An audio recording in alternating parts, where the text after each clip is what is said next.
പിതാവിന്റെയും പുത്രന്റെയും പരിശുദ്ധാത്മാവിന്റെയും നാമത്തിൽ ആമേൻ. എന്റെ പ്രിയപ്പെട്ടവരെ, വാഴ്ച അമ്മേ പരിശുദ്ധ അമ്മേ, അമ്മേ പരിശുദ്ധമേ, ദൈവമാതാവേ, കൃപാസനത്തിലൂടെ ഞങ്ങൾക്കും ഞങ്ങളുടെ ദേശത്തിനും അമ്മ മധ്യസ്ഥം തേടി തന്ന എല്ലാ അനുഗ്രഹങ്ങൾക്കും കൃപകൾക്കും ഞങ്ങളിപ്പോൾ ഹൃദയം നിറഞ്ഞ നന്ദി പറയുന്നു.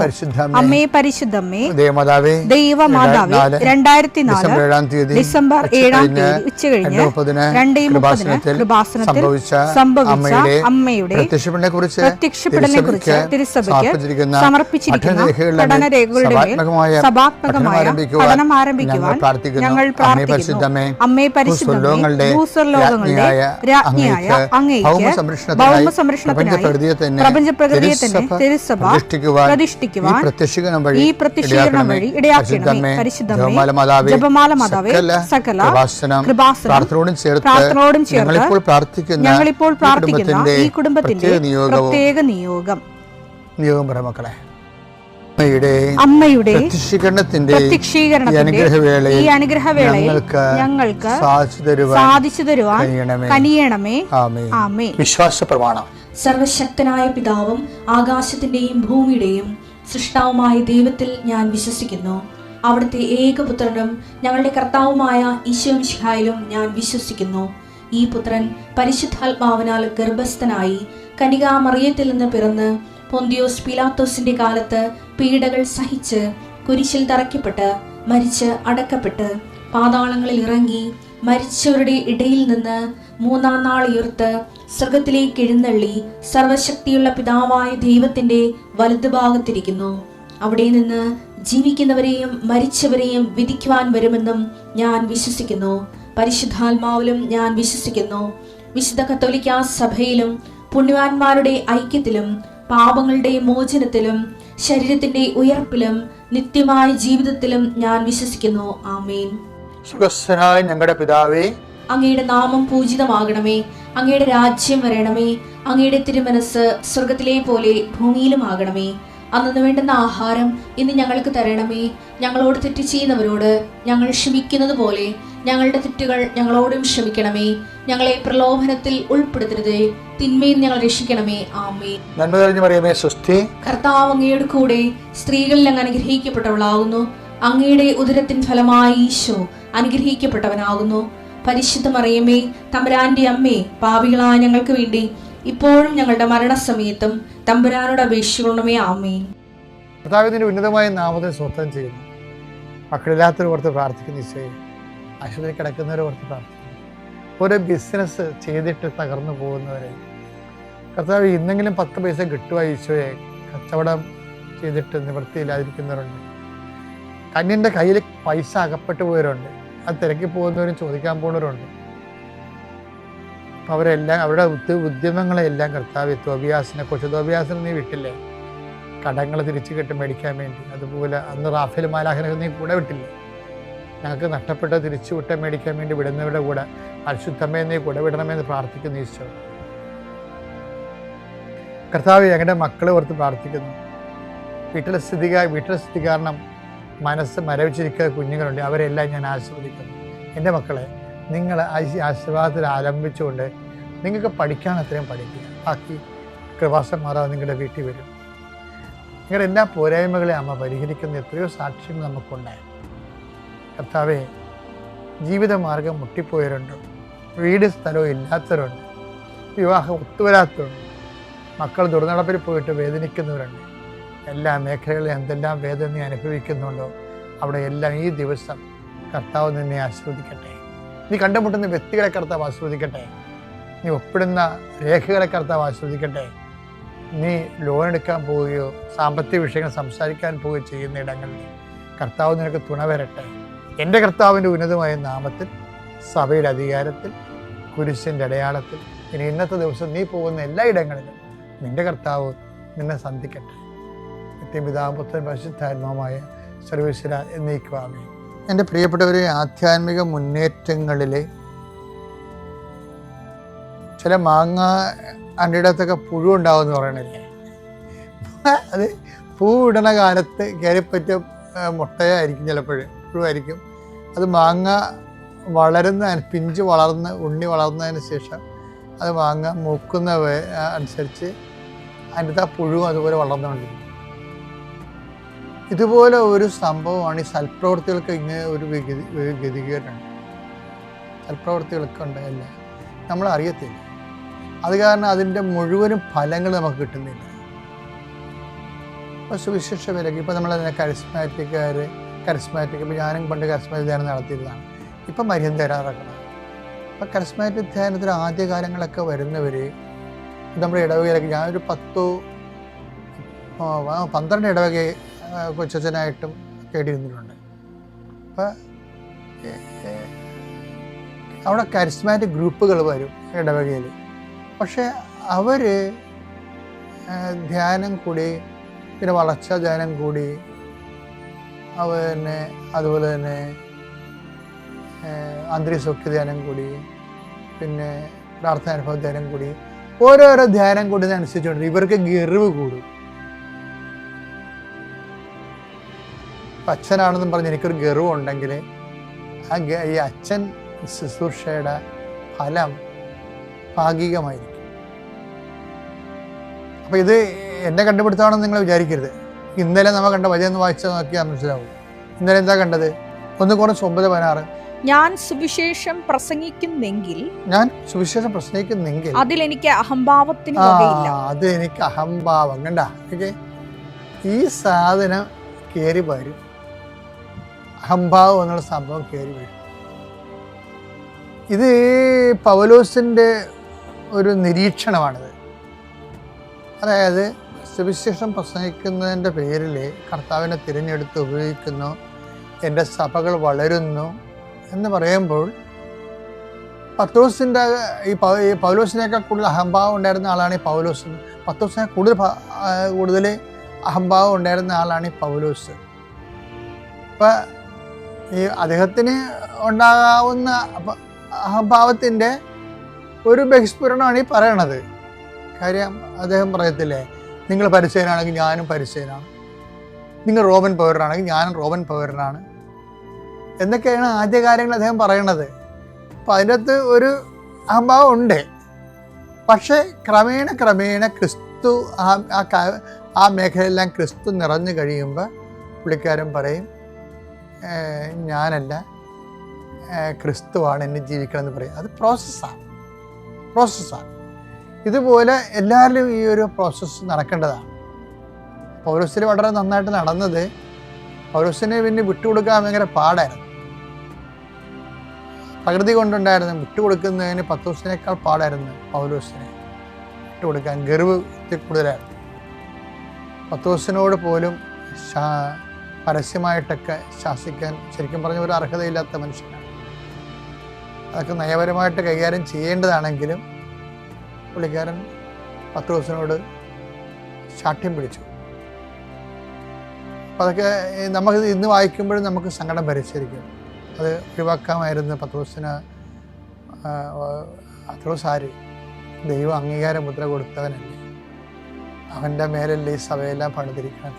അപ്പോൾ ദൈവം തിരഞ്ഞെടുത്തവനെ പരസ്യമായിട്ട് ഇന്നലെ വന്ന ആൾ, അതും കുറേ നാൾ കർത്താവിൻ്റെ ആൾക്കാരെ കൂടി അടുത്ത ആൾക്കാരെ കൊല്ലാൻ പോയപ്പോൾ ദൈവം കരുത്തെ പിടിച്ചാൽ താഴിട്ട ആളാണ്. അയാൾക്ക് മനസ്സാന്തരം ഉണ്ടായി, അയാൾ തിരിച്ചു വന്നു.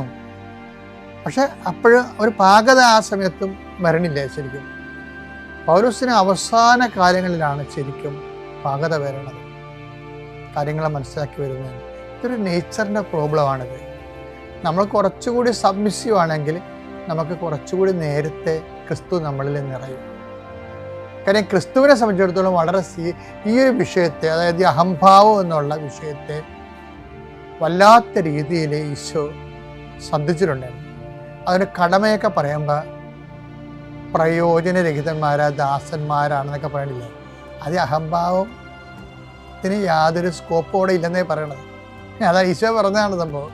വിശുദ്ധ ലൂക്കായുടെ സുവിശേഷം 17:10 ഇതുപോലെ തന്നെ നിങ്ങളും കൽപ്പിക്കപ്പെട്ടവയെല്ലാം ചെയ്തതിന് ശേഷം ഞങ്ങൾ പ്രയോജനമില്ലാത്ത ദാസന്മാരാണ്. പ്രയോജനമില്ലാത്ത ദാസന്മാർ, അതാണ് ആ ഉള്ള അഹംബോധം എന്ന് പറയുന്നത്. എന്താണ്? യൂസ്ലെസ് സെർവൻ്റ് ആണെന്ന്. പക്ഷെ ഇതിങ്ങനെ പറയാൻ എളുപ്പമാണെങ്കിലും അത്ര പ്രായോഗികമല്ലേ, കുറച്ച് സമയമെടുക്കും, ചിലപ്പോൾ നല്ല സമയമെടുക്കും. അത് ഓരോ വിഷയമെന്ന് ഇപ്പം നമ്മൾ ചില ആൾക്കാർ വളരെ ഡെസിബിളായിട്ടും തോന്നുന്നുണ്ടെങ്കിലും ചിലർ വളരെ വിനയമുള്ളവരായിട്ട് തോന്നും, ചിലർ വളരെ സബ്മിസീവായിട്ട് തോന്നും. പക്ഷേ അപ്പം നമ്മളവർക്ക് എന്ത് എളിമയുള്ള മനുഷ്യരാണെന്ന്. പക്ഷേ അത് അവരെ ഹർട്ട് ചെയ്യുന്ന ഒരു തനത് പ്രശ്നം വരാത്തത് കൊണ്ടാണ് അവർ ആ സമയത്ത് എളിമയോടെ വിനയത്തോടെയൊക്കെ പ്രവർത്തിക്കുന്നത്. അവരെ ബാധിക്കുന്ന ഒരു വിഷയം വന്നാൽ അതെങ്ങനെ വരുമെന്ന് നമുക്കറിയാൻ പറ്റത്തില്ല. അതുകൊണ്ട് നമ്മൾ പൊതുവെ എളിമയുള്ളവരാണ്, വിനയമുള്ളവരാണെന്നൊക്കെ പൊതുവെ പറയുന്നുണ്ടെങ്കിലും അതൊരു കോമൺ സബ്ജക്റ്റിൻ്റെ മേലായിരിക്കും. ഒരു പേഴ്സണൽ സബ്ജക്റ്റ് അവരെ ബാധിക്കുന്ന വിഷയത്തിൽ വരുമ്പോൾ അവിടെ കറക്റ്റ് നിറം പുറത്തു വരും. നമ്മൾ ഇന്ന് വരെ കണ്ടു, ഇപ്പോൾ ഇൻക്ലൂഡിങ് മൈസെൽഫ്. കാര്യം ആധ്യാത്മിക ജീവിതം ക്രിസ്തു നിറയുക എന്നുള്ള പ്രോസസ്സിൽ നമ്മൾ പറയുന്ന പോലെ ഏതെങ്കിലും ഒരു വിശുദ്ധനെ മാത്രം മാതൃകയാക്കിക്കൊണ്ട് ഒരു ആധ്യാത്മിക ജീവിതം കൈപിടിപ്പിക്കാൻ പറ്റത്തില്ല. നമ്മൾ ആരെയൊക്കെ മാതൃകയാക്കിയാലും ക്രിസ്തുവിനെ മാതൃകയാക്കുന്നില്ലെങ്കിൽ നമുക്ക് പിഴക്കും. കാര്യം ക്രിസ്തുവിനെ മാതൃകയാക്കുമ്പോൾ ഉണ്ടാകുന്ന ഗുണമെന്ന് പറയുന്നത്, ഇപ്പോൾ ക്രിസ്തു നമ്മൾ പ്രവർത്തിക്കുകയാണെങ്കിൽ ഓട്ടോമാറ്റിക്കായിട്ട് പ്രവർത്തിക്കാൻ സാധ്യതയുള്ളത് നമ്മളുടെ ഒരു ബോഡിയുടെ, നമ്മളുടെ ഒരു നേച്ചറിൻ്റെയൊക്കെ പരാധീനതകളെ പരിഹരിക്കണമെങ്കിൽ ക്രിസ്തു പ്രവർത്തിക്കുകയാണെങ്കിൽ കൂടെ പരിശുദ്ധാത്മ പ്രവർത്തിക്കും. അപ്പോൾ നമ്മൾക്ക് ഉള്ള പിഴവുകളെ നമ്മളെ ബോധവൽക്കരിച്ചും പിന്നെ അത് പരിഹരിച്ചൊക്കെ പോകും. എപ്പോഴും നമ്മൾ ശ്രദ്ധിക്കേണ്ട ഒരു വിഷയം എന്ന് പറയുന്നത് ഈ അഹംഭാവം. ആദ്യമേ ഈ പൗലോസ് അഡ്രസ് ചെയ്തപോലെ തന്നെ ഈശോയും അത് നേരത്തെ പറഞ്ഞിരുന്നു, ഞങ്ങൾ പ്രയോജനരഹിതന്മാരായ ദാസന്മാരാണ്. ഇപ്പം ആൾക്കാരെല്ലാം ചെയ്യണത് ക്ലെയിമല്ലേ, എന്ത് വകുപ്പിലൊരു ക്ലെയിം ഒപ്പിക്കാവുന്നതാണ് ആൾക്കാർ നോക്കണത്. എന്ത് വകുപ്പിലേക്ക് ഒരു ക്ലെയിം ഒപ്പിക്കാം. ഇപ്പം ക്ലെയിമിൻ്റെ ഗ്രൗണ്ടുകളാണ് ആൾക്കാർ അന്വേഷിക്കുന്നത്. ദൈവ തിരുസന്നിധിയിൽ നമുക്ക് ക്ലെയിം ഉണ്ടെങ്കിലും നമ്മൾ ഡിസ്ക്ലെയിം ചെയ്യേണ്ടി വരും. ക്ലെയിം ഉണ്ടാകാം, പക്ഷേ നമ്മളത് ഹോൾഡ് ചെയ്ത് അതിങ്ങനെ ആ കാർഡ് കാണിച്ചാൽ കർത്താവ് പറയും എല്ലാം ദാനമല്ലെന്ന് ചോദിക്കും. 1 കൊരിന്ത്യർ 4:7 നിനക്ക് എന്ത് പ്രത്യേക മഹാത്മ്യമാണുള്ളത്? അടിപൊളി. നിനക്ക് എന്ത് പ്രത്യേക മഹാത്മ്യമാണുള്ളത്? ദാനമായി ലഭിച്ചതല്ലാതെ നിനക്ക് എന്തുണ്ട്? എല്ലാം ദാനമായിരിക്കെ ദാനമല്ല എന്ന മട്ടിൽ എന്തിനു നീ അഹങ്കരിക്കുന്നു? ഇതാണ് ക്ലെയിമിന്റെ പ്രോബ്ലം. നമ്മൾ ദൈവദർശനിൽ പോലും ക്ലെയിം വെക്കാൻ പാടില്ല. കാര്യം ആ ക്ലെയിം വെക്കുന്നതിന് വേണ്ടി നമ്മൾ എടുത്തത് നമ്മൾ ആർജിച്ചതല്ല. ബൈബിൾ പറയും ദാനമാണെന്ന് പറയും. ഇതുകൊണ്ടാണ് അഹംഭാവം ഉണ്ടാകരുത്. ഇത് ഒരു സറണ്ടറാണ് ശരിക്കും പറഞ്ഞാൽ, റെഡി ടു സറണ്ടർ. നമുക്ക് നാളെ അതിനെക്കുറിച്ച് കൂടുതൽ കർത്താവ് പറയുമായിരിക്കും. നമുക്കറിയാമല്ലോ, ഞാൻ പറയണതെല്ലാം കുറേ പ്രാർത്ഥിച്ചു പിന്നെ ഇവിടെ വന്ന് നിൽക്കുമ്പോൾ കർത്താവ് എനിക്ക് തരുന്ന സൂചനകളും അതിൻ്റെ പുറകെ ആ വെളിച്ചത്തിൻ്റെ പുറകെ അനുധാവനം ചെയ്യുമ്പോൾ നമ്മൾ വായിക്കുന്ന ഈശോ കാണിക്കുന്ന ബോർഡുകളൊക്കെ അല്ലേ പറഞ്ഞു തരണത്. അങ്ങനെ കുറച്ചെങ്കിലൊക്കെ ഒന്ന് ഫോളോ ചെയ്യാൻ നോക്കുക. ജ്ഞാനത്തിൻ്റെയും അറിവിൻ്റെയും നിധികൾ അവനിലാണ്. വായിച്ചോളൂ. പ്രോസസ് 2:3. ജ്ഞാനത്തിൻ്റെയും അറിവിൻ്റെയും നിധികൾ അവനിലാണ് ഒളിഞ്ഞു കിടക്കുന്നത്. ആരിലാണ്? ക്രിസ്തുവിലെ. ഇപ്പം ക്രിസ്തുവിൽ എന്തൊക്കെ ഉണ്ടെന്നാണ് പറയണത്? ജ്ഞാനമുണ്ട്. ജ്ഞാനം എന്ന് പറയുന്നത് എന്താണ്? എൻ്റെ മെക്കാനിസം. ജ്ഞാനം എന്ന് പറയുന്നത് എന്താണ്? എൻ്റെ mechanism. How to do it, how to get through. വെച്ചാൽ നീ എങ്ങനെ രക്ഷപ്പെടണമെന്നുള്ളതിൻ്റെതാണ് ജ്ഞാനം എന്ന് പറയുന്നത്. ജ്ഞാനം. ഇപ്പോൾ ജ്ഞാനത്തിൻ്റെയും അറിവ് എന്താണത് എന്ന് പറയുന്നതാണ് അറിവ്. എന്തിനാണ് അത് എന്ന് പറയുന്നതാണ് ജ്ഞാനം. ഇപ്പോൾ ഉദാഹരണത്തിന് സങ്കീർത്തനം 103:7. അവിടുന്ന് തൻ്റെ വഴികൾ മോശയ്ക്ക് പ്രവർത്തികൾ ഇസ്രായേൽ ജനത്തിനും വെളിപ്പെടുത്തി. അതാണ് വിഷയം. വ്യക്തികൾ അനുസരിച്ച് കൊണ്ട് വെളിപാടിന് വ്യത്യാസം ഉണ്ടാകുന്നുണ്ട്. അവിടുന്ന് തൻ്റെ വഴികൾ ആർക്കാണ്? For what? അതാണ് വഴികൾ. എന്തിനു വേണ്ടിയാണ്? ജ്ഞാനം. അതാണ് ഈ ജ്ഞാനമെന്ന് പറയണത്. ജ്ഞാനത്തിന് ബൈബിളിൽ വഴിയെന്നും പേരുണ്ട്, ജ്ഞാനമെന്നും പേരുണ്ട്. അവിടുന്ന് തൻ്റെ വഴികൾ എന്തിനു വേണ്ടിയാണത്? ഇപ്പം കൽമഴ പെയ്തു, അത് കല്ലാണ് എന്ന് പറഞ്ഞു കഴിഞ്ഞാൽ അത് ആ പ്രവൃത്തി നൈൽ ചുവപ്പ് നിറവായി, രക്തമായി, അതൊരു പ്രവൃത്തിയാണ്. അപ്പം ഇസ്രായേൽ ജനം പറഞ്ഞു, കണ്ടില്ലേ നൈൽ മുഴുവൻ ചുവപ്പ് നിറവായെന്ന് പറഞ്ഞിട്ട് കുടിക്കാൻ പറ്റുമോ എങ്ങനെ കുടിക്കും, വെള്ളമൊക്കെ ഇങ്ങനെ പിച്ചുമ്പയും പറഞ്ഞ് നടക്കാവുന്നതല്ലാതെ പ്രവൃത്തി അറിയാവുന്നതുകൊണ്ട് വലിയ ഗുണമില്ല. പക്ഷേ എന്താണ്, അവിടുന്ന് തൻ്റെ വഴികൾ മോശിക്കും, പ്രവൃത്തികൾ ഇസ്രായേലിനും. അപ്പോൾ ദൈവത്തിൻ്റെ അവിടെ ഒരു വ്യത്യാസം വന്നിട്ടുണ്ട്. അതായത് ദൈവത്തിൻ്റെ കോമൺ മാൻ എന്ന് പറയുന്ന വിഷയത്തിൽ നിന്ന് നമ്മൾ ഉയർന്നില്ല എന്നുണ്ടെങ്കിൽ സാധാരണ ഈ പ്രവൃത്തികൾ മാത്രമേ കാണത്തുള്ളൂ. ദൈവം എന്ത് ചെയ്യുന്നു എന്നേ കാണത്തുള്ളൂ. പക്ഷേ അത് ജ്ഞാനമല്ല, അത് അറിവാണ്. ദൈവം എന്ത് ചെയ്യുന്നു? ദൈവം നൈൽ ചുവപ്പാക്കുന്നു, ദൈവം പ്ലേഗ് പരത്തുന്നു, അത്രേക്കാള്. പക്ഷേ മോസസിന് എന്താ പറയണത്? അവിടുന്ന് തൻ്റെ വഴികൾ എന്ന് വെച്ച് കഴിഞ്ഞാൽ എന്തിനു വേണ്ടിയാണ് അത് ചെയ്തത്? ഇപ്പോൾ എല്ലാത്തിൻ്റെയും ഒരു നോ ഹൗ, എന്തിനു വേണ്ടിയാണ് എല്ലാത്തിൻ്റെയും. ഇപ്പോൾ കൊളോസിയസ് എന്താ പറയുന്നത്? കൊളോസിയൻസ് 2:3 എന്താ? ഒന്നിനു വായിച്ചോളൂ. കൊളോസിയസ് 2:3 എന്താ വായിക്കണത്?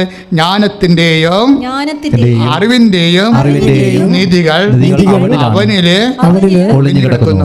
ഇത് വളരെ സീരിയസ് ആണ്. എന്ന് വെച്ച് കഴിഞ്ഞാൽ തിയറി ആൻഡ് പ്രാക്ടിക്കൽ ഒരു വിഷയത്തിന് ജ്ഞാനത്തിൻ്റെയും അറിവിൻ്റെയും. ഇപ്പം നിങ്ങൾ എങ്ങനെ രക്ഷപ്പെടണം, നിങ്ങളെ എങ്ങനെ രക്ഷപ്പെടണം എന്നുള്ളത് ഇപ്പോൾ ഈ സാക്ഷിയൊക്കെ ആൾക്കാർ പറയണില്ലേ, അതല്ല അറിവാണ്, ജ്ഞാനമല്ല. എന്തിനു വേണ്ടിയാണ് അവർക്ക് ആ സൗഖ്യം കൊടുത്തത് എന്ന് പറയുന്നത് ജ്ഞാനമാണ്. അവരാധ്യാത്മികമായിട്ട് വളർന്നാൽ മാത്രമേ അവർക്ക് ആ സാക്ഷ്യത്തിൻ്റെ ജ്ഞാനം കിട്ടത്തുള്ളൂ. ഒരു സാക്ഷ്യം ഉണ്ടായിരുന്നു, അജയ് തോമസ്, കോട്ടയം.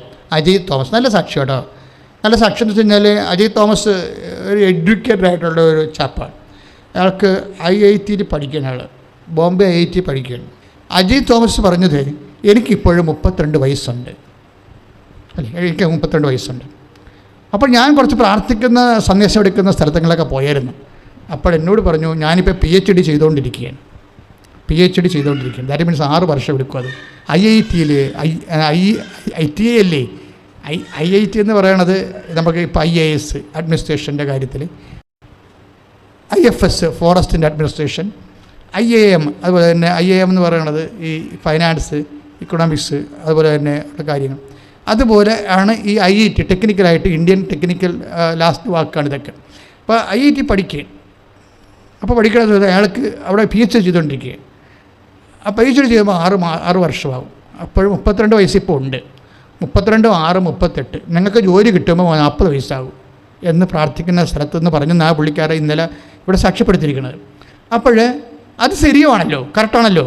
അപ്പോൾ അയാൾ കർത്താവിനോട് ചോദിച്ചതിന്, കർത്താവേ എനിക്കിപ്പോൾ 38 വയസ്സുണ്ടോ, ഇനിയിപ്പോൾ ഞാൻ PhD കഴിയുമ്പോഴേ 38 ആവും, ജോലി കിട്ടുമ്പോൾ 40 ആകും, അപ്പോൾ എനിക്കൊരു ജീവിതമില്ലേ എന്നാണ് ചോദിച്ചത്. ഇതാ ചോദ്യം കൃത്യമല്ലേ? ആ ചോദ്യം കറക്റ്റല്ലേ? അപ്പോഴേ എന്താ പ്രോബ്ലം വെച്ചാൽ ഇവിടെ എന്താ പറയണത്? ഇവിടെ പറയണത് കൊളോസിയസ് 3:2-3 എന്താ പറയുന്നത്? ജ്ഞാനത്തിൻ്റെയും അറിവിൻ്റെയും നിധികൾ അവനിലാണ് ഒളിഞ്ഞു കിടക്കുന്നത്. അപ്പോഴേ നീ എങ്ങനെ രക്ഷപ്പെടണം? ഇപ്പോൾ അജയ് തോമസ് എങ്ങനെ രക്ഷപ്പെടണമെന്നുള്ള ഗെറ്റഡ് ഇതിൽ നിന്ന് എങ്ങനെ രക്ഷപ്പെട്ട് അവനൊരു കല്യാണം കഴിക്കണം, ജോലിയും കിട്ടണമെങ്കിൽ എന്നാ ചെയ്യേണ്ടത്? അതിന് ജ്ഞാനം വേണം. അതിന് എന്ത് ചെയ്യണം? ക്രിസ്തുവിലാണ് അത് ഒളിഞ്ഞിരിക്കുന്നത്. ഞാനിപ്പോൾ സംസാരിക്കുന്ന വിഷയം mechanism of the covenant prayer ആണ്. ഒരു ഉടമ്പടിയിൽ എന്താണ് അത് ആന്തരികമായി സംഭവിക്കുന്നത്? നമ്മളെ ഭക്ഷണം കഴിക്കുന്നവരിങ്ങനെ വീർത്ത് വരുന്നെന്ന് പറഞ്ഞിട്ട് കാര്യമില്ല. അതിൻ്റെ മെക്കാനിസം, അതിൻ്റെ മെറ്റബോളിസം എന്താണെന്ന് നോക്കുകയാണ്. അത് അറിഞ്ഞു കഴിഞ്ഞാൽ നമുക്കത് കൺട്രോൾ ചെയ്യാൻ പറ്റും, നമുക്കത് നടപ്പിൽ വരുത്താൻ പറ്റും ശാസ്ത്രീയമായിട്ട്. അപ്പോൾ അതനുസരിച്ച് ഉടമ്പടിയിൽ എപ്പോഴും നമ്മൾ ശ്രദ്ധിക്കേണ്ടത്, നിന്നെക്കുറിച്ചൊരു കാഴ്ചപ്പാടുമില്ല. അതാണ് അയാൾ പറയണത്. ഞാൻ 40 വയസ്സ് വരെ ഇനി കാത്തിരിക്കണോ? അപ്പോൾ എൻ്റെ ജീവിതം എന്ത് ചെയ്യും ഇങ്ങനെ പോയത്? അപ്പോഴേ കർത്താവിനോട് ഞാൻ നേരിട്ട് ചോദിച്ചു. എന്താ പറഞ്ഞു? കർത്താവേ, ഇനി 6 വർഷം കൂടി ഞാൻ പഠിച്ചൊക്കെ വരുമ്പോൾ, പിന്നെ ഒരു കല്യാണം കഴിച്ച് ഇപ്പോൾ ജോലിയൊക്കെ കിട്ടി വരുമ്പോൾ എത്ര കാലമാകും? അപ്പോൾ ജീവിതത്തിൻ്റെ പകുതി പോകും. 80 വയസ്സ് വരെയാണ് ജീവിതം എന്നുണ്ടെങ്കിലേ പിന്നെ 80 വയസ്സല്ലേ ഉള്ളു. അപ്പോൾ കല്യാണം കഴിച്ചാൽ അവന് 60 വയസ്സാകുമ്പോൾ പിള്ളേർക്ക് വല്ല 10-18 വയസ്സാകത്തുള്ളൂ. ഈ 18 വയസ്സുള്ളവന് 60 വയസ്സുള്ള അപ്പനെയൊക്കെ ആര് മൈൻഡ് ചെയ്യാനാണ്? വല്ല രക്ഷമുണ്ട്? ഇപ്പം തന്നെ പിള്ളേർക്ക് അമ്മമാരെ പിടിക്കാൻ നടക്കും. ഇപ്പം തന്നെ പിള്ളേർ പറഞ്ഞ് അമ്മയുടെ ഉടുപ്പ് ഷാബിയാണെങ്കിൽ PTA മീറ്റിങ്ങിന് വരണ്ടെന്ന് 6 വയസ്സുള്ള കക്ഷികളൊക്കെ പറയണ കേൾക്കുന്നത്. അപ്പോൾ അതാണ് അവസ്ഥ. അപ്പോൾ അതുകൊണ്ട് അത്ര നിസ്സാരമല്ല ഈ വിഷയം വളരെ സീരിയസാണ്. അപ്പോൾ അയാൾ കർത്താവിനോട് നേരത്തെ ഇൻട്രാക്ട് ചെയ്ത് ഈ ദൈവത്തോട് നേരിട്ട് ഇൻട്രാക്ട് ചെയ്യുക, നമ്മുടെ കാര്യങ്ങൾ പറയുക എന്ന് പറഞ്ഞാൽ അത് ഈസിയുമാണ്, പക്ഷേ എന്നാൽ പാടുമാണ്. കുറച്ച് ആധികാരികത വേണം നമുക്കങ്ങനെ സംസാരിക്കണമെങ്കിൽ. പക്ഷേ റിലേഷൻസ് ബേസ്ഡാണ്. ഇപ്പോൾ റിലേഷൻസ് ബേസ്ഡാണ്. ഇപ്പോൾ ചില ആൾക്കാർ എൻ്റെ അടുത്ത് നേരിട്ട് വന്ന് സംസാരിക്കും. ചില ആൾക്കാർ ഓഫീസ് ത്രൂ ആണ് വരണത്. അതെന്താ കാര്യം? അവരെ ചിലപ്പോൾ ഞാനുമായിട്ട് റിലേഷൻ ബേസ് ആയിരിക്കും. എൻ്റെ അടുത്ത് വരുന്നത് ആരാണ്? ഞാൻ ഏൽപ്പിച്ച് ജോലി ചെയ്തുകൊണ്ടിരിക്കുന്ന ഇവിടുത്തെ ശുശ്രൂഷകരായിരിക്കും എൻ്റെ അടുത്ത് വരുന്നത്. ഇതുപോലെ ദൈവമായിട്ട് ദൈവത്തിൻ്റെ എന്തെങ്കിലും ശുശ്രൂഷ നീ ചെയ്യുന്നുണ്ടോ, അതൊരു സീരിയസ് വിഷയമാണ്. ദൈവത്തിൻ്റെ എന്തെങ്കിലും ശുശ്രൂഷ, നമുക്ക് അധികാരം വേണ്ടേ? കർത്താവിൻ്റെ അടുത്ത് വരാൻ അധികാരം വേണ്ടേ? നിങ്ങളെ പിള്ളേരെ വളർത്തുന്നുണ്ട്, അല്ലെങ്കിൽ വീട് വെച്ച് താമസിച്ചു പോകുന്നുണ്ട്, ഇങ്ങനെ അതൊക്കെ എല്ലാ മനുഷ്യർക്കും ചെയ്യണതാണ്. ദൈവവും അതൊക്കെ ദുഷ്ടന്മാർക്ക് വേണ്ടി പോലും ഞാൻ വഴിവെയ്ക്കുമോ ദൈവം പറഞ്ഞിട്ടുണ്ട്. അതിനകത്ത് കഥയില്ലെന്ന് എൻ്റെ അർത്ഥം. നിൻ്റെ ഈ സാധാരണ നീ ജീവിതം ജീവിച്ച് പോകുന്നു എന്ന് പറഞ്ഞിട്ട് അതിൻ്റെ അകത്ത് നീയും ദൈവവുമായിട്ട് പ്രത്യേകിച്ച് ഒരു റിലേഷൻസിൻ്റെ ഒരു സിറ്റുവേഷൻസ് അവിടെ ഇല്ല. അതുകൊണ്ടാണ് ഈശോ ചോദിക്കുന്നത്, വിശേഷ വിധിയായി നീ എന്താണ് ചെയ്യണത്? 5:47.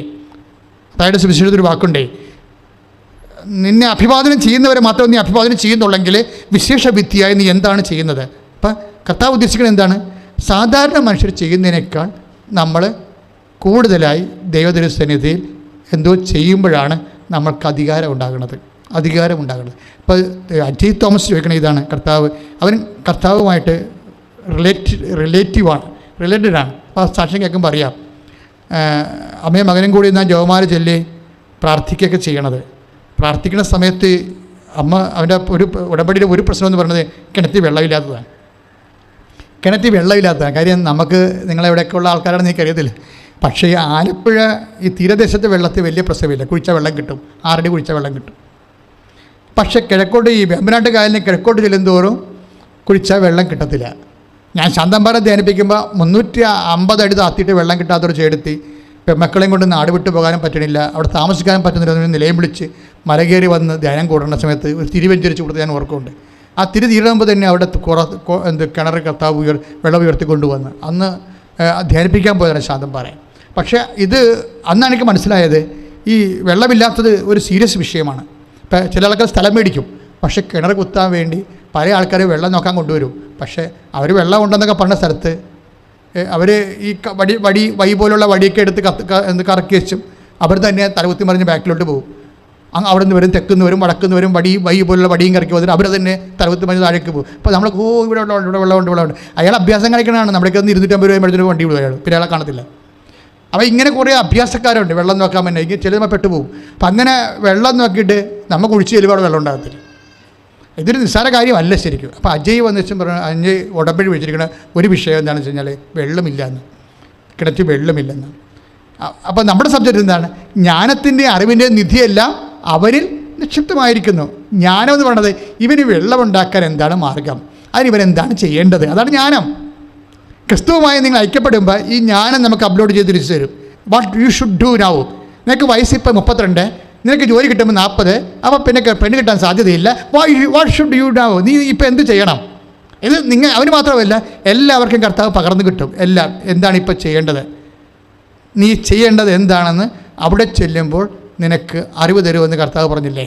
അതുപോലെ ഓരോ സ്പോട്ടിൽ ചെല്ലുമ്പോൾ ദൈവം നമുക്ക് ഈ ജ്ഞാനം എല്ലാത്തും എങ്ങനെ രക്ഷപ്പെടാൻ പറ്റും എല്ലാം ദൈവത്തിന് അറിയാം. കഴിഞ്ഞ ദിവസങ്ങളൊരു സാക്ഷ്യം ഉണ്ടായത്, അവരൊരു കമ്പനി നടത്തുകയാണ്. അതിപ്പം വലിയ കടവാണ്. കോവിഡ് വന്നപ്പോൾ ഓണർ മരിച്ചു. പക്ഷേ 15 ലക്ഷം രൂപ ആ കമ്പനിയിൽ ഇവർക്ക് ഇൻവെസ്റ്റ്മെൻ്റ് ഉണ്ട്, ഷെയറുണ്ട്. ആ ഷെയർ മാനേജറിൻ്റെ കൊടുത്തിരിക്കുകയാണ്. ആ മാനേജർ ആ ഇവരുടെ ഷെയർ കൂടി വാങ്ങിച്ചുകൊണ്ടാണ് ഈ കമ്പനി നടത്തിക്കൊണ്ട് പോകുന്നത്. പക്ഷേ കോവിഡ് വന്നപ്പോൾ കമ്പനി അടച്ച് മാനേജരും ടെൻഷൻ കൊണ്ട് ഈ കടം കൊണ്ട് മരിച്ചുപോയി. അപ്പോൾ ഈ മാനേജരും മരിച്ച് പിന്നെ എന്താ അവർക്ക് സംഭവിച്ചത്? അവരുടെ കാശും പോയി. എന്ത് ചെയ്യും? അപ്പോൾ ഇവിടെയും ജ്ഞാനമാണ് വർക്ക് ചെയ്യുന്നത്. അവരൊന്ന് ഉടമ്പടി ചെയ്യും. ഉടമ്പടി ചെയ്ത് കഴിഞ്ഞാൽ അത് സാക്ഷ്യം നമ്മുടെ യൂട്യൂബിൽ കിടക്കുന്നുണ്ട്. ഉടമ്പടി ചെയ്ത് കഴിയുമ്പോൾ നമുക്ക് ഒരു ജ്ഞാനമില്ല, ഇവരെങ്ങനെ രക്ഷപ്പെടും. നമ്മൾ വാവിളിച്ച് പോകും. ഇവരെങ്ങനെ രക്ഷപ്പെടാണ്? ഇവരുടെ കാശ് 10 ലക്ഷം രൂപ മാനേജറിൻ്റെ അടുത്ത് പോയാൽ അതിന് കണക്കുമില്ല. ആ കമ്പനി പൂട്ടിക്കിടക്കുകയാണ്. ഇനിയിപ്പോൾ കോവിഡ് കാലത്ത് ഇവർക്ക് അതിനിടക്ക് വന്നു, ഒമിക്രോണും വന്ന് പോരെ, കാശാ പോയി, പിന്നെ ഒമിക്രോണും വന്ന്, കോവിഡ് വന്ന്, മാനേജർ മരിച്ച്. ഈ ആൾ എങ്ങനെ രക്ഷപ്പെടാനാണ്? പക്ഷേ ഇതിനും എന്താണ്? ജ്ഞാനത്തിൻ്റെയും ഇവരെങ്ങനെ രക്ഷപ്പെടണമെന്നുള്ള രക്ഷപ്പെടാനുള്ള ഒരു ഫോർമുല ദൈവത്തിന് ഉണ്ടാകുമല്ലോ. എല്ലാവരെയും രക്ഷപ്പെടുത്താനുള്ള ഫോർമുല ദൈവത്തിൻ്റെ കയ്യിൽ ഉണ്ട് എന്നുള്ളതിൻ്റെ അടയാളമാണ് കുരിശ്. കാര്യം ലോകം മുഴുവനും പാപത്തിൽ അകപ്പെട്ടു പോയാലും അതിനെ രക്ഷപ്പെടുത്താൻ വേണ്ടി ദൈവത്തിൻ്റെ കയ്യിൽ ഫോർമുല ഉണ്ട്. അതാണ് കുരിശ് എന്ന് പറയുന്നത്. അപ്പോൾ അതുപോലെ തന്നെ അത് എൻറ്റയർ ഗ്ലോബ് യൂണിവേഴ്സലായിട്ടാണ് അങ്ങനെ ഒരു ഫോർമുല സൊല്യൂഷൻ ഉണ്ടെങ്കിലും നിൻ്റെ ജീവിതത്തിൽ നിനക്ക് വേണ്ടി മാത്രം നീ രക്ഷപ്പെടാൻ, നിൻ്റെ കുടുംബം രക്ഷപ്പെടാൻ, നിൻ്റെ മക്കൾ രക്ഷപ്പെടാൻ വേണ്ടി മാത്രം ദൈവത്തിൻ്റെ അടുത്ത് ജ്ഞാനമുണ്ട്. അതാണ് കൊളോസ്യസ് 3:2-3 ജ്ഞാനത്തിൻ്റെയും അറിവിൻ്റെയും നിധി അവനിലാണ് അവൻ ഒളിഞ്ഞു കിടക്കുന്നു. അപ്പോൾ ഈ യു മസ്റ്റ് ഡിഗ് ഇറ്റ്. അതായത് വെറുതെ ചെന്ന ജ്ഞാനത്തിൻ്റെയും അറിവിൻ്റെയും നിധി അലമാരി ഇരിക്കണം എന്നല്ല പറയണത്, ഒളിഞ്ഞു കിടക്കണം എന്നാണ് പറയണത്. അപ്പം നമ്മൾ പ്രാർത്ഥന കൊണ്ടും കമ്മിറ്റ്മെൻറ്റ് കൊണ്ടും നമ്മളിത്, ഈ സ്ത്രീ അങ്ങനെ ഒരു സ്ത്രീയാണ്. അവർ പറഞ്ഞ അമ്മയെടുത്ത് ഇതിനൊക്കെ വഴിയുണ്ട്, അമ്മ ഈശോയോട് ചോദിച്ച് എന്നെ സഹായിക്കണം, എനിക്കാരുമില്ല ഇത് പറഞ്ഞു തരാനും തിരക്കാനും ഒക്കെ. ഇതാണ് ഡയലോഗ് എന്ന് പറയുന്നത്. അത് തന്നെയാണ് ഈ അജീത് തോമസും ചെയ്തത്. എനിക്ക് വയസ്സ് 32, ഞാൻ പുറത്തിറക്കുമ്പോൾ 40 വയസ്സ്. അപ്പം എനിക്ക് പെണ്ണ് കിട്ടുമെന്നൊന്നും എനിക്കറിയാൻ പറ്റില്ല. നീ അത് തീരുമാനിക്കണം. പക്ഷേ ഇവർക്ക് രണ്ടുപേർക്കും ദൈവത്തോട് ഡയലോഗ് ചെയ്യാനുള്ള അധികാരമുണ്ട്. ഈ അധികാരം ഇവരെങ്ങനെ ഒപ്പിച്ചെന്ന് നമ്മൾ അറിയണം. അധികാരം എന്ന് പറയുന്നത് ഇതിൻ്റെ ഒരു ഭാഗമാണ്. ആത്മബന്ധം കുറച്ച് കഴിയുമ്പോൾ അധികാരമായിട്ട് മാറും. ആത്മബന്ധമായിട്ടാണ് നമ്മൾ തുടങ്ങുന്നത്. വിശ്വാസത്തിന് അങ്ങനെ ഒരു പ്രത്യേകത ഉണ്ട്. ആദ്യം ഒരു അവിശ്വാസമായിരിക്കും ഉണ്ടാകുന്നത്, പിന്നെ വിശ്വാസം, പിന്നെ അതിജീവിത വിശ്വാസമുണ്ട്. സാധാരണ ക്ലേശങ്ങൾ അതിജീവിക്കുന്ന, ഇപ്പം നമ്മൾ കണ്ടിട്ടില്ലേ, കഴിഞ്ഞ ദിവസമൊക്കെ കണ്ടായിരുന്നു 1 പത്രോസ് 1:7 കാരണം അഗ്നിശോധനയെ അതിജീവിക്കുന്ന നശ്വരമായ സ്വർണ്ണത്തേക്കാൾ വിലയേറിയതായിരിക്കും പരീക്ഷകളെ അതിജീവിക്കുന്ന നിങ്ങളുടെ വിശ്വാസം. അതായത് ഒരു പരീക്ഷയെ നമ്മുടെ വിശ്വാസം അതിജീവിച്ചാൽ അതിന് പിന്നെ അതിൻ്റെ മൂല്യം കൂടും. അതാണ് അതിജീവിത വിശ്വാസം എന്ന് പറയുന്നത്. ഒരു പരീക്ഷയെ നമ്മൾ അതിജീവിച്ചെന്ന് വിചാരിച്ചോ, പലതരത്തിലുള്ള പരീക്ഷകൾ നമുക്കുണ്ടാകും. ചിലപ്പോൾ നമ്മൾ പുണ്യമൊക്കെ ചെയ്ത് ജീവിക്കുന്ന ആൾക്കാരായിരിക്കും, പക്ഷെ നമുക്ക് രോഗങ്ങൾ, നല്ല നിർണായകമായ സമയത്ത് നമുക്ക് രോഗങ്ങൾ വരും. ചിലർക്ക് ചില പരീക്ഷ എഴുതാൻ പറ്റാതെ വരും. ചിലർക്ക് ചില കല്യാണം തന്നെ കപ്പിനും ചുണ്ടിനും ഇടയ്ക്ക് വെച്ച് കല്യാണം വിട്ടുപോകും. അപ്പോൾ നമ്മൾ ഇത്രയും പ്രാർത്ഥിച്ച് ഒരുങ്ങി മനസ്സമ്മതം നടത്തി എല്ലാവരും അറിയിച്ചിട്ട് ഇപ്പോൾ കല്യാണം വിട്ടുപോയാൽ പിന്നെ അവർ പ്രാർത്ഥിക്കത്തില്ല. അതാണ് പരീക്ഷ എന്ന് പറയുന്നത്. ഞാൻ ഇത്രയും കപ്പിനും ചുണ്ടിനും വന്ന കല്യാണം വിട്ടുപോയി, ഇനി എന്നാ അത് ദൈവത്തിന് വിളിക്കാനാണ്, ഞാൻ നിർത്തിയെന്ന് പറയും. അതാണ് പരീക്ഷ എന്ന് പറയുന്നത്. പക്ഷേ ഇങ്ങനെ ഒരു പരീക്ഷ ഉൾപ്പെട്ടെങ്കിലും നീ പിന്നെ അതിനെ അതിജീവിച്ച് വിശ്വാസം പ്രഖ്യാപിച്ചാൽ നിൻ്റെ വിശ്വാസത്തിന് മൂല്യം ഉണ്ടാകും. അതിജീവിത വിശ്വാസം. അതായത് എപ്പോഴും നമ്മൾ ശ്രദ്ധിക്കേണ്ട ഇതാണ്, എന്തെങ്കിലും നമ്മൾക്ക് അർഹമായ കാര്യങ്ങൾ, പ്രാർത്ഥനയുണ്ട്, അല്ലെങ്കിൽ അത് അർഹമായ കാര്യങ്ങൾ കിട്ടേണ്ടതാണ്. നമുക്ക് അർഹമായത് കിട്ടാതിരിക്കുകയും അനർഹർക്ക് അത് കിട്ടുകയും ചെയ്യുമ്പോൾ നമുക്ക് ഒരു വിഷമമുണ്ടാകും. അപ്പോൾ വിഷമമുണ്ടാകുന്ന സ്വാഭാവികമാണ്. പക്ഷേ അത് പ്രാർത്ഥനയെ ബാധിക്കുന്നില്ല എങ്കിൽ നിൻ്റെ വിശ്വാസം അതിജീവിച്ച വിശ്വാസമാണ്. പറഞ്ഞു മനസ്സിലായില്ലേ? നിനക്ക് അർഹമായത് കിട്ടിയില്ല, അനർഹരായിട്ടുള്ള ആൾക്കാർക്ക് അത് കിട്ടി. അത് സ്വാഭാവികമായിട്ട് നടക്കണം, ഈ ലോകത്ത് നടക്കുന്ന കാര്യമാണ്. പക്ഷെ അത് നിൻ്റെ പ്രാർത്ഥനയെ ബാധിച്ചിട്ടില്ലെങ്കിൽ, എന്നാത്തിന് പ്രാർത്ഥിക്കാനാണ്, പ്രാർത്ഥിച്ചിട്ട് ഇതില്ല, പിന്നെ ലോകത്ത് പ്രാർത്ഥിക്കുന്നവരൊക്കെ രക്ഷപ്പെട്ടത്. എൻ്റെ അവസ്ഥ ഇത് തന്നെ കണ്ടില്ല, എനിക്കറിയാമല്ലോ, ഞാൻ പള്ളിയിൽ നിന്ന് മാറാൻ നടക്കുന്ന ആളാണ്. പക്ഷേ എന്നാ പറ്റി, ഇപ്പം നമുക്ക് ഭാവി ചെന്നാലും പാതാടാണെന്ന് പറഞ്ഞാൽ പട്ടി എന്ന സ്ഥലത്ത് പരിപാടി തുറക്കണമെന്ന് പറഞ്ഞ പോലെ അവസ്ഥയാണ്. നാട്ടുകാരുടെ കുറേ വർത്തമാനങ്ങളൊക്കെ ഉണ്ടല്ലോ, എന്തെങ്കിലും ഇവർക്കിട്ടൊന്ന് കർത്താവ് തോണ്ടിയാൽ മതി, അപ്പോൾ വായിന്ന് പഴമൊഴി തന്നെ കാണാം, ഭാവി ചെന്നാലും പാതാളാം, ഇങ്ങനെയൊക്കെ പറഞ്ഞ് ദൈവത്തിനെ ആക്കിക്കളയും. ഇവിടെയാണ് വിഷയം വരുന്നത്. ചില ആൾക്കാർ മിണ്ടത്തില്ല. കർത്താവ് ഇതിനേക്കാളും ഇതെങ്ങനെ സെറ്റ് ചെയ്യണമെന്ന് എൻ്റെ ദൈവത്തിന് അറിയാം. അവരുടനെ അതിൽ വിശ്വാസം പ്രഖ്യാപിക്കും. അതാണ് അതിജീവിത വിശ്വാസം എന്ന് പറയുന്നത്. അതായത് ഇഷ്യൂസ് വന്നു, നമുക്ക് ന്യായമായി കിട്ടേണ്ടത് നമുക്ക് കിട്ടിയില്ല, പക്ഷേ ഒരു പ്രാർത്ഥനയില്ലാത്ത ആൾക്കാർക്ക് അത് കിട്ടുകയും ചെയ്തു, നമ്മളത് കാണുകയും ചെയ്താണ്. അവരുടെ പത്രാസ് നമ്മൾ കാണുകയും ചെയ്യുമ്പോൾ നമുക്കൊരു കുലുക്കവും ഇല്ല. നമ്മൾ വിശ്വാസം പ്രഖ്യാപിക്കണമെങ്കിൽ ആ വിശ്വാസത്തിന് മൂല്യം ഉണ്ടാവും. ഈ മൂല്യം ഉള്ള വിശ്വാസം കൂടുന്നതനുസരിച്ചുകൊണ്ട് ആധികാരികത വളരും. ആധികാരികത എന്ന് പറയണത്, ഇപ്പോൾ ഇവർ തന്നെ ഒരു അജയ് തോമസ് എന്താ ചെയ്യുന്നത്, കർത്താവിനോട് സംസാരിക്കുകയാണ്. 32 വയസ്സായല്ലോ, ഇനി 40 വയസ്സിലാണ് ഞാൻ പാസ് ഔട്ട് ആകണമെങ്കിൽ എനിക്ക് പെണ്ണ് കിട്ടുമോ, എനിക്ക് ജോലി അപ്ലൈ കിട്ടണമെന്നുണ്ടെങ്കിൽ പിന്നെ എത്ര കാലം കൂടി ജീവിക്കാൻ പറ്റുമായിരിക്കും. അപ്പോൾ നിൻ്റെ ജീവൽ പ്രശ്നങ്ങൾ നീ നിൻ്റെ സൃഷ്ടാവുമായിട്ട് നീ ഷെയർ ചെയ്യേ. അത് ഷെയർ ചെയ്യണത്, ഇവനത് ഷെയർ ചെയ്താൽ ദൈവം കേൾക്കും. എന്താ കാര്യത്തിൽ ഇവൻ റിലേഷൻസ് ഉണ്ട്. അതാണ് വിഷയം. ഉടമ്പടി എന്ന് പറയണത് റിലേഷൻ ഇല്ലാത്തവർക്ക് റിലേഷൻ ഉണ്ടാക്കുകയും ഉള്ള റിലേഷൻ ബൂസ്റ്റ് ചെയ്യുകയും ചെയ്യണമെന്നാണ് ഉടമ്പടി വെച്ചിരിക്കുന്നത്. ഉടമ്പടിയുടെ പ്രേരണ പ്രശ്നം അതാണ്.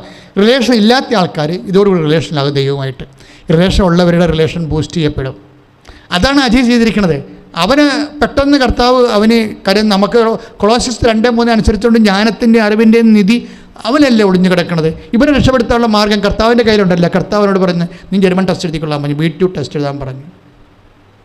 അപ്പോഴവൻ പറഞ്ഞുതരാ അവൻ ഇപ്പോൾ എനിക്ക് 2 വർഷത്തിൽ ഈ വർഷത്തിന് 2 വർഷത്തിനുള്ളിൽ ജോലി സെറ്റാകും, ജർമ്മനി എനിക്ക് ജോലി സെറ്റാകും. അപ്പോൾ 6 വർഷം എൻ്റെ ഇത് കുറഞ്ഞ്, 6 അല്ല 8 വർഷം കുറഞ്ഞ്. എന്നിട്ട് അജയ് എങ്ങോട്ടാണ് പോകണത് ഇത് പറഞ്ഞുകൊണ്ട്, ഉടമ്പടി സമയ ചുരുക്കത്തിൻ്റെ പ്രാർത്ഥനയാണ്. എൻ്റെ 40 വയസ്സ് കർത്താവ് 34 ചുരുക്കി തന്നു. ഇതാണ് അത് പറയാൻ വേണ്ടിയാണ് ഇവർ ഇത്രയും പറയണത്. എന്ന് വെച്ചാൽ ജീവിതത്തിൽ സംഭവിക്കുന്ന ഓരോ വിഷയവും ദൈവവുമായിട്ട് ബന്ധപ്പെടുത്തിയാണ് ഈ സംഭവം സംസാരിക്കുന്നത്. അല്ല ഇതൊക്കെ ആനുഷംഗികമായിട്ട് ആക്സിഡൻ്റലായിട്ട് സംഭവിച്ചതെന്നല്ല പറയണത്. ഇതെല്ലാം ബോധമുണ്ട് അവന്. കാര്യം ഇതെല്ലാം ക്രിസ്തു എന്ന് പറയുന്നൊരു ബോധത്തിൽ നിന്നുകൊണ്ടാണ്, ആക്സസിൽ നിന്നുകൊണ്ടാണ് വിഷയങ്ങളെ അവൻ സമീപിക്കുന്നത്. ഇതൊരു വിശ്വാസി ദൈവവുമായിട്ടുള്ള ഒരു ബന്ധമാണ്. അപ്പോൾ പെട്ടെന്ന് സെറ്റ് ചെയ്ത് കഴിയുമ്പോൾ ഈ അമ്മയും മകനും കൂടി പ്രത്യക്ഷിക്കുന്ന പ്രാർത്ഥന ചെല്ലുകയാണ്. അപ്പോൾ പരിശുദ്ധാത്മാവ് പറഞ്ഞ് ഇത് 7 നിങ്ങളെ മുറി നിന്നുകൊണ്ട് കിണറ്റി വെള്ളമില്ലാത്തതിന് മുറിയിൽ നിന്നുകൊണ്ട് പ്രാർത്ഥിക്കുന്നവരെ കിണറ്റിൽ പോയി നിന്നുകൊണ്ട് അതിൻ്റെ ചുറ്റോട് ചുറ്റും ജെറീക്കോ പ്രാർത്ഥന എല്ലാം പറഞ്ഞു. ഉടനെ അമ്മയും മകനും കൂടി ജെറീക്കോ പ്രാർത്ഥന എല്ലാം പറഞ്ഞു. വെള്ളമില്ലാത്ത 400 അടി താഴ്ചയുള്ള കിണറാണ്, അതിൻ്റെ ചുറ്റും പോയി നിന്നുകൊണ്ട് ഇവർ ജെറീക്കോ പ്രാർത്ഥന ചൊല്ലിക്കൊടുക്കുകയാണ്. ചൊല്ലിക്കഴിഞ്ഞപ്പോൾ ഒരു പ്രാവശ്യം ചൊല്ലി അങ്ങനെ വീണ്ടും വന്ന് ഇവർ പിറ്റേ ദിവസം പ്രത്യക്ഷിക്കുന്ന പ്രാർത്ഥന. പിന്നെ അവർ പ്രത്യക്ഷിക്കുന്ന പ്രാർത്ഥന ചെല്ലണത്, പ്രത്യക്ഷിക്കുന്ന പ്രാർത്ഥന എന്ന് പറയുമ്പോൾ പെട്ടെന്ന് തീരും, നന്നായിട്ട് സമാധാനം എടുത്ത് ചെല്ലാൻ പറ്റും. അപ്പോൾ അതുകൊണ്ട് അമ്മയും പ്രത്യക്ഷീകരണ പ്രാർത്ഥന തന്നെയായാലും പ്രത്യക്ഷീകരണ പ്രാർത്ഥനയ്ക്ക് മാതാവിൻ്റെ പ്രത്യക്ഷീകരണവുമായിട്ട് ബന്ധപ്പെട്ടാണ് ഈ ഉടമ്പടി പോലും വന്നിരിക്കുന്നത്. ഉടമ്പടി ഇത്രയും അനുഗ്രഹങ്ങൾ ആൾക്കാർക്ക് കിട്ടാൻ കാരണം പ്രത്യക്ഷീകരണത്തെ സ്ഥിരീകരിക്കാൻ വേണ്ടിയുള്ള ദൈവിക നടപടികളാണ്. അപ്പോൾ ഉടമ്പടിയിൽ നീ വെച്ചിരിക്കുന്ന ഉടമ്പടിയിൽ നിനക്ക് ഹെവി ഡ്യൂട്ടിയുള്ള അനുഭവങ്ങൾ കിട്ടേണ്ടത് നമ്മുടെ മാത്രം കാര്യമല്ല, ദൈവത്തിൻ്റെ കൂടി കാര്യമാണ്. എന്താണ്? അമ്മ മാതാവിൻ്റെ പ്രത്യക്ഷീകരണം സ്ഥിരീകരിക്കാനും സഭ അത് പഠിക്കാനും ഈ സാക്ഷ്യമാണ് സഹായിക്കേണ്ടത്. അതുകൊണ്ടാണ് വലിയ വലിയ കാര്യങ്ങൾ കർത്താവ് ഉടമ്പടി വഴി ചെയ്തുകൊണ്ടിരിക്കേണ്ട കാര്യം ഇതാണ്. അപ്പോൾ അജയ് എന്ത് വെച്ചാൽ അജയ് പ്രത്യക്ഷീകരണ പ്രാർത്ഥന ചൊല്ലി. പ്രത്യക്ഷീകരണ പ്രാർത്ഥന എന്താ ചെയ്യണത്? അമ്മയും മകനും കൂടി എല്ലാ ദിവസവും കിണറിൻ്റെ ചുറ്റും പോയി പ്രത്യക്ഷീകരണ പ്രാർത്ഥന ചൊല്ലും. ഇത് എവിടുന്ന് പറഞ്ഞു കൊടുത്തു?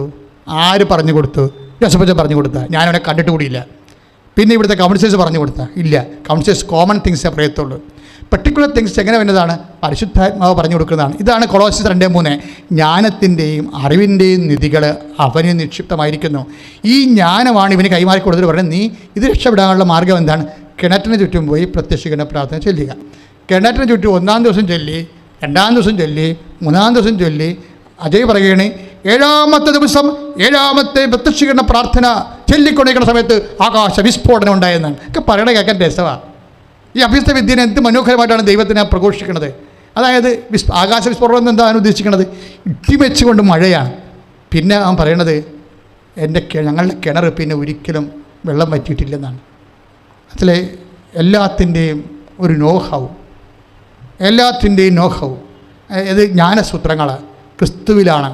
ക്രിസ്തുവിൽ നിൻ്റെ കുടുംബം എങ്ങനെ രക്ഷപ്പെടാം? കഴിഞ്ഞ ദിവസങ്ങളിൽ ഒരു സാക്ഷ്യം ഉണ്ടായിരുന്നു. അതായത് അവിടെ മുന്നാധാരം ഇല്ല, അവർക്ക് ഭാഗ ഉടമ്പടി ചെയ്യണം, പക്ഷേ മുന്നാധാരം വേണം. അപ്പോൾ നിങ്ങൾക്ക് മുന്നാധാരം ഇല്ലെങ്കിൽ വലിയ കഥയാണോ ഇത്? വലിയ കഥയൊന്നും ഇല്ലല്ലോ. ആൾക്കാർ മുന്നാധാരമൊക്കെ ഈ ആധാരം ഇപ്പം നിലവിലിരിക്കുന്ന ആധാരം ആർക്കെങ്കിലും 5 സെൻറ്റ് കൊടുത്ത് അതിന് ആധാരം നമ്മുടെ നാട്ടിൽ തന്നെ ഷെയർ ആയിട്ടുള്ള ആൾക്കാർക്ക് എന്തെങ്കിലും കൊടുത്ത് അതിനൊരു ആധാരം ഉണ്ടാക്കിയെടുത്തൊക്കെ ആൾക്കാർ പല പരിപാടിയൊക്കെ ചെയ്യും. അത് ഈ പരിപാടി ബന്ധം ഉണ്ടെങ്കിൽ പല പരിപാടിയും ചെയ്യാൻ പറ്റും. പക്ഷേ അതൊന്നും ചിലപ്പോൾ ഗവൺമെൻറ് ചില സമയത്ത് വൃത്തിമെനയുള്ള പൊക്കോരവും ചെല്ലുമ്പോൾ ഇതെല്ലാം പിടുത്തം പിടിക്കും. അതല്ല സംഭവം. ഇതൊന്നും അല്ല ഇതിൻ്റെ വിഷയം. ഇതിൻ്റെ വിഷയം എന്ന് പറയുന്നത് 10-75 കൊല്ലമായിട്ട് പൊക്കോര് ചെയ്യാത്ത സ്ഥലമാണ്. അത് ഭാഗ ഉടമ്പടി ചെയ്യാത്ത സ്ഥലമാണ്. ഓരോ ആൾക്കാർക്ക് അവരവരുടെ അത് ഭാഗം വെച്ച് കൊടുക്കണ്ടേ? അങ്ങനെ ചെയ്യാം. അങ്ങനെ ചെയ്യണമെന്നുണ്ടെങ്കിൽ മുന്നാധാരം വേണം. അത് 75 കൊല്ലം മുമ്പുള്ള മുന്നാധാരമാണ്. അത് കാണാനില്ല. പല വീട്ടുകാരൊക്കെ ഇല്ല, തറവാട്ടിൽ നിന്നൊക്കെ ഓരോരുത്തർ പോകുമ്പോൾ മാറി താമസിക്കുമ്പോൾ ഓരോ അണ്ണന്മാരുടെ കയ്യിലാകും. ആ അണ്ണന്മാരെ മരിച്ചു പോകുമ്പോൾ അവരുടെ ജീവിത പങ്കാളികൾ വേറെ വല്ല നാട്ടിൽ നിന്ന് കെട്ടി വന്നായിരിക്കും. അവർക്ക് മുന്നാധാരം എന്താണ് പിന്നാധാരം എന്താണെന്നൊക്കെ അവർക്കൊരു പിടിയും കിട്ടും. ചിലപ്പോൾ ഇലിയും കുറണ്ട് കാണാം. അപ്പോൾ ഇങ്ങനെയൊക്കെ ഉള്ള കേസ് കെട്ടാണ്. അപ്പോൾ അതുകൊണ്ട് ഭാഗോടമ്പടി നടക്കാത്ത കാരണം ആ തറവാട്ടിൽ താമസിക്കുന്നവർക്ക് വീട് വിൽക്കാനോ വീട് വെക്കാനോ ലോൺ എടുക്കാനോ ഒന്നും പറ്റത്തില്ല. വെറുതെ ഉറഞ്ഞ തറവാട്ടിൽ മുടിഞ്ഞ ജീവിതമായിട്ട് നടക്കുകയാണ്. അപ്പോൾ അമ്മയെടുത്ത് പറഞ്ഞു, അമ്മയെ തറവാട്ടിൽ ഭാഗോടമ്പടി ചെയ്യാൻ പറ്റണില്ല, മുന്നാധാരം ഇല്ലാത്ത കൊണ്ടൊന്നും നടക്കണില്ല. അപ്പൂപ്പൻ്റെ കാലത്ത് തൊട്ട് മുന്നാധാരം തിരക്കനായിട്ട് കേട്ടു, ഇന്നുവരെ കിട്ടിയിട്ടില്ലെന്ന് പറഞ്ഞുകൊണ്ട് ഉടമ്പടി വെച്ചു. ഒറ്റ ആഴ്ചക്കുള്ളിൽ മുന്നാധാരം കിട്ടി. അത് സാക്ഷ്യമാണ് ഇപ്പോൾ കിടക്കുന്നത്. നിങ്ങൾ വായിച്ച് നോക്കിയാൽ മതി. ഉടമ്പടി വെച്ച് അത് 75 കൊല്ലം കാണാത്ത മുന്നാധാരം ഒറ്റ ആഴ്ചക്കുള്ളിൽ കിട്ടുകയും അടുത്ത ആഴ്ച ഈ സംഭവം പോക്കുവരവ് ചെയ്ത് മാറ്റുകയും ഇത്രയും സ്പീഡാണ് എന്ന് വെച്ച് കഴിഞ്ഞാൽ എല്ലാത്തിൻ്റെയും ജ്ഞാനത്തിൻ്റെയും അറിവിൻ്റെയും നിധിയല്ല അവനിലുണ്ട്. പക്ഷേ ഉടമ്പടിയിൽ എന്താ ചെയ്യണത്? അവൻ്റെ ഈ ജ്ഞാനം അല്ലെങ്കിൽ അവൻ്റെ ഈ അറിവ്, വിലപ്പെട്ട അറിവ്, ഇത് നിനക്ക് കൈമാറിത്തരാൻ ചിലപ്പോൾ നിന്നേക്കാൾ ഭക്തിയും വിശ്വാസവും ഉണ്ടായിരുന്നത് ആ കുടുംബത്തിൽ വേറെ ആൾക്കാർ മരിച്ചുപോയി കാണും. അവർക്ക് കൊടുക്കാത്ത സാധനം നിനക്കെങ്ങനെ തരും? ഞാൻ പറഞ്ഞതൊക്കെ മനസ്സിലാക്കില്ലേ? ഈ 75 കൊല്ലമായിട്ട് കിട്ടാത്ത മുന്നാധാരമാണ് അത്. ഇപ്പോഴും വന്നിരിക്കുന്ന അവിടെ കെട്ടി കല്യാണം കഴിച്ച് വന്നിരിക്കുന്ന ചേർത്തി അവിടെ താമസിക്കുമ്പോൾ ഉറഞ്ഞ വീടാണ്. അതിനകത്ത് നിലവിൽ പറമ്പ് പാമ്പും പഴുതാരം എല്ലാം കയറിയിട്ട് അവർ അനങ്ങാനും പാടില്ല. ഇതിന് ഭാഗോടമ്പടി ചെയ്യണമെന്നുണ്ടെങ്കിൽ മുന്നാധാരം വേണം. അപ്പോഴേ ഇപ്പം വന്നിരിക്കുന്ന ആളിനെ അവിടെ ജീവിച്ച് താമസിച്ചിട്ട് എത്രയോ മനുഷ്യരോട് ജീവിച്ച് താമസിച്ചു, അവർക്ക് കൊടുക്കാത്ത മുന്നാധാരം ഈ ചെടുത്തിക്ക് കൊടുക്കണമെന്ന് എന്താ നിർബന്ധം? കിട്ടാൻ നിർബന്ധമില്ല. കിട്ടാനുള്ള കാരണം എന്താണ്? അമ്മ അത് വിഷയം ടേക്കപ്പ് ചെയ്യണതുകൊണ്ടാണ്. ഉടമ്പടിയിൽ നിൽക്കണം, മധ്യസ്ഥ നിൽക്കണം ആരാണ്? അമ്മയാണ്. അമ്മ ഈ വിഷയത്തിൽ ടേക്കപ്പ് ചെയ്യുമ്പോൾ ഏതെങ്കിലും വിധേന ആ മുന്നാധാരം ഇവിടെ മുന്നിലേക്ക് അമ്മ എത്തിക്കും. പക്ഷേ ഇത്രയും വലിയൊരു സംഭവമാണ് ഉടമ്പടി എന്നുള്ളത് ബോധം വെച്ചാണ്. അതുകൊണ്ടാണ് ഞാൻ പറഞ്ഞത് എപ്പോഴും ഈ ഉടമ്പടി ധ്യാനം അപ്ഡേഷൻ ചെയ്ത് എല്ലാ ചൊവ്വാഴ്ച നിങ്ങൾ ഉടമ്പടി ധ്യാനം കൂടി ഷെയർ ചെയ്യണം.